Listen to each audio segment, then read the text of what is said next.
The morning sun sliced through the blinds, bathing Mark and Sarah's kitchen in a golden light.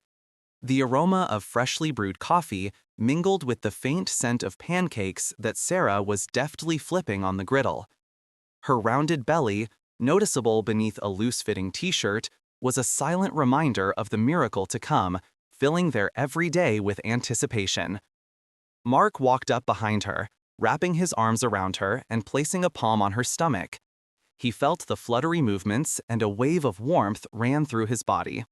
"Good morning, future daddy," Sarah purred, smiling.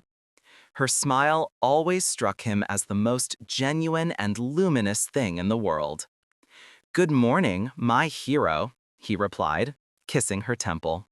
From the outside, they were the embodiment of the American dream. A cozy house in the quiet suburb of Maplewood, 2 cars in the garage, stable jobs. And now, a baby. Their baby. Mark had been dreaming of this day since they got married 5 years ago. But behind this idyllic picture, beneath his unconditional love for Sarah, lay a subtle hairline fracture. Sometimes, when he sat in the quiet, sipping his coffee, a vague, irrational feeling would rise up inside him. Doubt. A fear that he wasn't good enough for this perfect life. He chalked it up to nerves and the weight of responsibility, but it was more than just the jitters. It was a worm of suspicion, just waiting for a chance to start eating him alive. "Mark, you look miles away. Everything okay?" Sarah turned to him, her hazel eyes studying his face. He immediately pulled a smile into place. "Of course, sweetie. Just thinking how lucky I am." They took their breakfast out to the screened-in porch. Next door, Chloe, their neighbor, was tending to her yard. "Morning, you two," she called out. "Join us, Chloe," Sarah responded. "Oh, I'd love to, but I'm swamped with these roses today. I'll drop off a pie tonight, though." Mark waved back. Chloe was just a friendly neighbor, a fixture of their peaceful routine.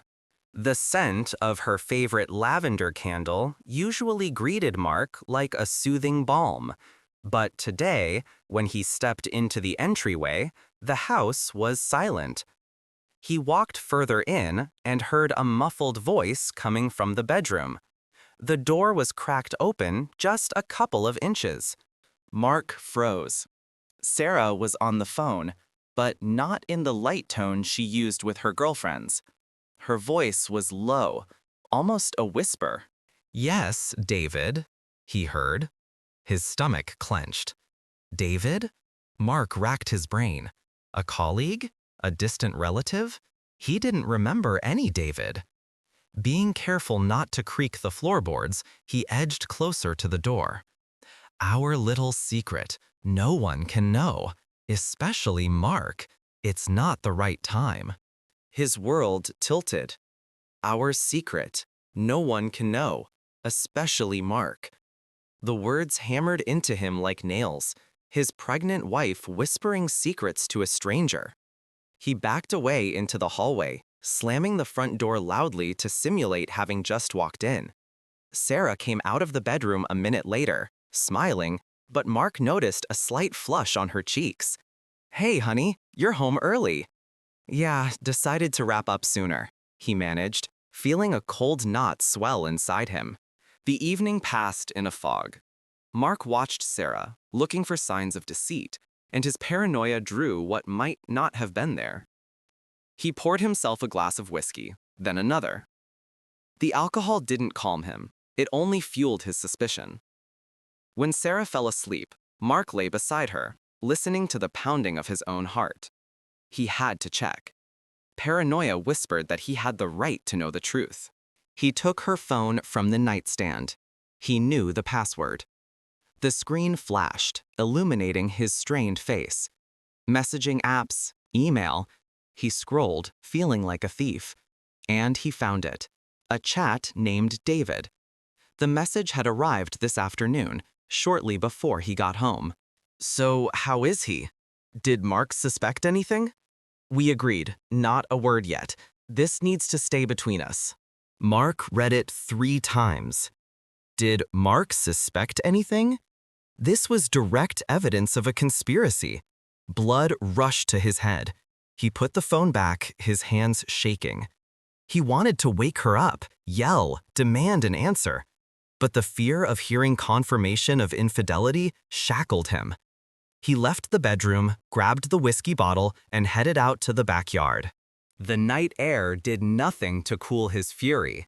He sat on the patio steps, staring blankly into the darkness, drinking straight from the bottle.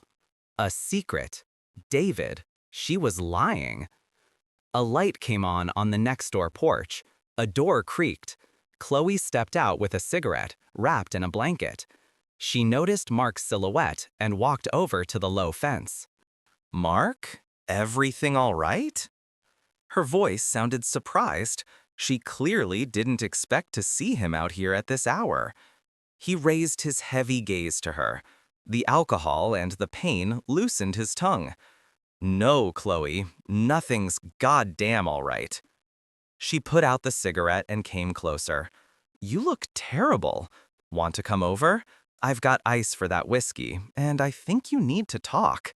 The offer hung in the air. He couldn't go back into the house to the sleeping traitor. "Yeah," he said hoarsely. "I guess I do." Chloe's kitchen was warm. She didn't press him with questions. She just listened. And Mark, broken and drunk, told her everything. About the call, about David, about the message. Chloe listened intently, refilling his drink. She covered his hand with hers. "Poor Mark," she said softly. "You're such a good guy. You don't deserve this. You know, I noticed Sarah hasn't been herself lately, constantly on the phone, avoiding eye contact. I thought I was imagining things, but now—" Her words fell on the fertile ground of his wounded ego. "She betrayed me," Mark mumbled, his speech becoming slurred. "Some women don't appreciate what they have." Chloe moved closer. Her perfume hit him, sweet and intoxicating. "They always want more. But you're a man, Mark. You need comfort." The line blurred. Hurt, alcohol, and Chloe's soft voice did their work. He didn't go home that night. He woke up with a start, a pounding headache and a heavy chest, a strange bedroom. Chloe sleeping beside him. The memories of the night hit him like a slap in the face. He cheated. Mark scrambled up, dressing quickly. Nausea rose in his throat. He had betrayed Sarah and their baby, based on a message and a neighbor's whispering. But then the thought flashed back. Did Mark suspect anything? "She started it," he whispered to himself, trying to quiet his conscience. "She lied to me." He slipped out of Chloe's house while she was still asleep and returned to his own. Sarah was still sleeping. Mark locked himself in the office. He needed proof. To justify himself. To prove that he wasn't a monster, but a victim. He opened his laptop. David. Who was he? Sarah had never mentioned the name. Mark typed Sarah's maiden name and David into the search bar. The results loaded. An old article from a local paper in Sarah's small hometown. Her father's obituary, and a mention of surviving children, Sarah and David. Brother? Mark frowned. He dug deeper. Social media, a forum for relatives of those battling addiction. A post from 3 years ago by user Sarah M. My brother David relapsed again. I don't know how to help him, but I won't give up on him. And a recent entry, dated a month ago. David has been clean for 6 months. He wants to surprise my family to prove he's changed. I'm so proud of him, but I'm scared to tell my husband until I'm 100% sure. Mark's world crashed for the second time in 24 hours, but now it wasn't anger, it was crushing horror. David was her recovering addict brother. Surprise! Not a word to Mark yet. He sat staring at the screen, feeling an icy coldness grip his insides. He hadn't just made a mistake. He had destroyed everything because of his blind jealousy. He had cheated on the woman he loved while she was trying to protect him from her brother's struggles and prepare a surprise. Mark? He jumped. Sarah stood in the office doorway, sleepy, in her pajamas. "You're up already? I lost track of you." Mark slowly turned to her. Such despair was written on his face that Sarah instantly became alarmed. "What's wrong? You're pale as a ghost." Sarah, his voice broke. David, is he your brother? Her eyes widened. She froze, pressing a hand to her chest. You know? Mark, I'm sorry. I didn't mean to hide it. She sighed, smiling guiltily. He's making the crib, for the baby, by hand. He wanted it to be a surprise, proof that he's back on his feet and can be a good uncle. I was afraid to tell you. What if he relapsed again? Tears streamed down Mark's cheeks. A crib. Her brother. "Oh, God," he whispered, covering his face with his hands. Mark, what is it? Are you upset that I kept quiet? Sarah walked over and hugged him. Her warmth burned his skin, which was tainted by the sin of betrayal. He pulled away, unable to bear her touch. I have to tell you something, Sarah. I made a colossal mistake. She looked at him with confusion. I read David's text yesterday. I decided you were having an affair. Sarah gasped, then gave a weak smile. Silly.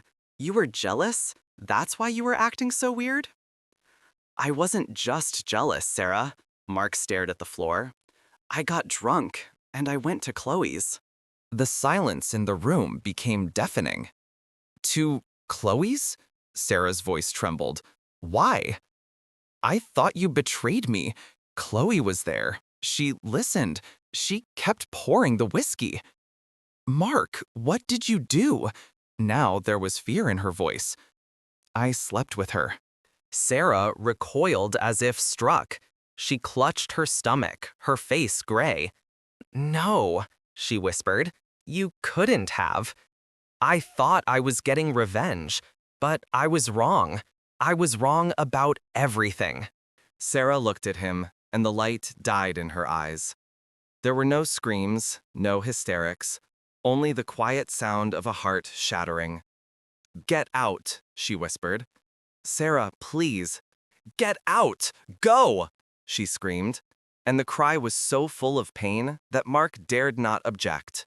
He ran out of the house, choking on self-hatred. His feet automatically carried him to Chloe's house. He pounded on the door until she opened it. Chloe stood there in a robe, a slight smile on her lips. Mark decided to come back for seconds. He barged inside. You knew, he roared. You saw me losing it and you played along. Chloe calmly closed the door. I saw a man who was hurting, and I helped him. You poisoned my mind. You said she was acting strange, that she was avoiding eye contact. You pushed me. I just voiced your fears, honey. Her voice turned cold. You came to me on your own. You drank that whiskey on your own, and you got into my bed on your own. Don't pin this on me.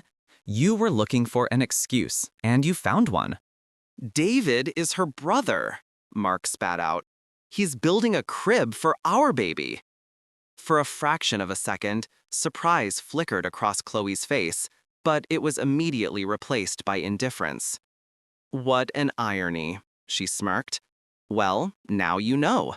But it doesn't change anything, does it? You still cheated on her. With me. Mark looked at her and saw not a friendly neighbor, but a predator who had exploited his weakness. But Chloe was right. The guilt was his. He had allowed doubt to ruin everything. He walked outside. The sun was shining as brightly as yesterday, but the world around him had turned gray and dead. In the window of his house, he saw Sarah's silhouette, bowed with grief. The perfect picture he had dreamed of was shattered into a million pieces, and they could never be put back together.